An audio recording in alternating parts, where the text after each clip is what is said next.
A clip though about from that documentary from on YouTube. Great doc. And there'll Great be doc. and there'll be links as well in the bottom of the video for you to look at. So check that out. Documentary by C.S. Lewis. We also have another clip by a scientist himself, Carl Sagan.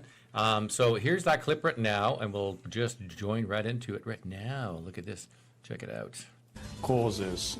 Lewis thought that science was a perfectly legitimate enterprise. He never denied it. He in fact studied it quite a bit. He never, so far as I know, attacked science itself. What he attacked was scientism, this idea that the method, or the methods really, of natural science should be the bar by which every other intellectual discipline must be held. Just like in all human disciplines, Lewis thought that science could be corrupted, and that some people could pursue science because they wanted power over the world, and power over other people in particular. And I think what he saw was that you had to avoid those extremes in the not only in the employment of science, but in the popularization of it. You could not afford to ignore the finding of science, the importance of scientific method. You had to see that it's one of the greatest applications and developments of the rational method per se, a subset of the rational method. But that it was very dangerous, and that in the 20th century it had had very malignant consequences to deify it. Scientific socialism is credibly a scientific version of politics. The Marxists called their system scientific socialism. Well, no one in his right mind in 2012 will say that Marxism was scientific. No one in his right mind, but people did for 150 years, 170 years. Modern science brings us good things. Many things, from the microwave oven to the computers to life-saving treatments of modern medicine, which Lewis certainly appreciated. But on the other hand, that tendency to want to control things can bring us the Orwellian state of George Orwell's 1984. And so Lewis thought that modern science, in fact, was far more dangerous than magic, because magic failed. Magic doesn't work at the end of the day. And so it wasn't so dangerous because people actually couldn't use it to control the world. Modern science has the potential that you really can control people. If you find the right drugs or find the right treatments, you can manipulate them. And so if you don't have some other way of protecting and limiting what you do in the name of science, some ethical basis that isn't dictated by science itself that can control it, then you are facing a really bleak future. In the 2 decades before his death, Lewis became increasingly alarmed by the rise of scientific authoritarianism.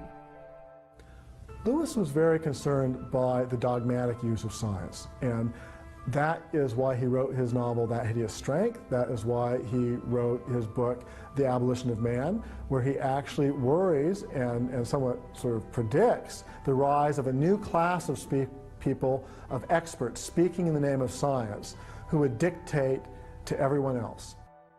In fact, by the end of his life, Lewis was worrying about the rise of what he called scientocracy, government and society that claims to be based on the claims of modern science, but in reality really is based on a scientific clique of a few people who are speaking in the name of science. And maybe they are adopting the majority view of science, but they're claiming the right to rule based on their scientific knowledge and expertise.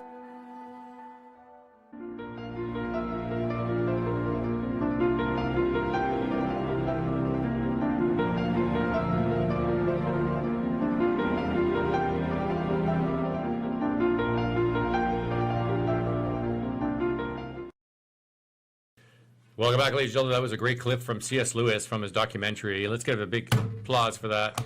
There's no applause. Yay. There we go. Yes. Thank you for watching and stick around. Yeah, stick around. It's out of applause. Oh, here we go. The applause. Yay! C.S. Lewis on Papa's got a brand new bag. That was a great documentary. You can find it on YouTube. Look for the links below on the YouTube video for the full documentary. And it's much more detailed than what I just put the clips there together. But wasn't that cool? Yeah. Isn't that like he had a point. He had a great point, because C.S. Lewis was really afraid. He was afraid of science, not afraid of science as a mechanism, as its wonders and greatness and what it can do, but in the wrong hands what science can do. Right. and science and power. Right, And I think, right. and his biggest fear was that when government and science would come together and then use it to enslave the masses. Don't believe us. Yeah. There's actually a scientist saying it. Yes. Carl Sagan. Carl Everybody Sagan. knows Carl Sagan. That's right. He's saying the same thing. Yeah. It's not just literally people like authors like C.S. Lewis are saying it. That's right. But it's actually scientists themselves. Yeah, so So, let's go- from the horse's mouth. Let's throw to that clip to Carl Sagan. This is him talking about science and his worries about it. Check it out. All this. I mean, this is not the thing that... There's two kinds of dangers. One is what I just talked about, that we've arranged a society based on science and technology in which nobody understands anything about science and technology. And this combustible mixture of ignorance and power, sooner or later, is going to blow up in our faces. I mean, who is running the science and technology in a democracy if the people don't know anything about it? And the second reason that I'm worried about this is that science is more than a body of knowledge. It's a way of thinking, a way of skeptically interrogating the universe with a fine understanding of human fallibility. If we are not able to ask skeptical questions, to interrogate those who tell us that something is true, to be skeptical of those in authority, then we're up for grabs for the next charlatan, political or religious, who comes ambling along.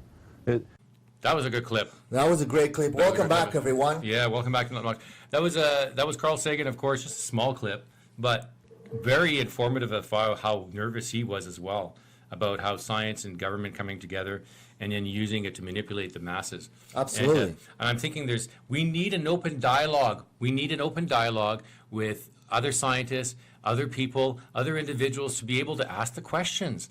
Why are we not allowed? Why is this affront? This is Canada. And anyone can ask the That's question. right. That's Anyone. right. You don't need a scientist to ask the question. That's right. If the question is good, everybody should be allowed to speak. That's and everybody, if the question is good, of course, the only way you can filter the bad questions and the bad from the good is to actually hear it out. That's if right. you don't hear it out, you're never gonna even have the chance to hear those quote unquote bad people. Bad people. So segregating answers and questions and things like that, what will lead to even more bad in the future, not good. And that's the principles of science to begin with. Principles of science is to criticize, is to argue, is to be skeptical about things. So if I have a skeptical question about whatever's happening right now in the medical world, or what's happening right now in today's society in 2022, then I should have a right to be asked the question, not be hushed and silenced and censored off of YouTube or off any other platform just because I asked the question. Yeah. Like there should be no Canadians are not nepotism. We're not. We shouldn't be following into that trend. Just because you don't understand something or you don't understand a scientific principle does not mean that you don't have the right to a question.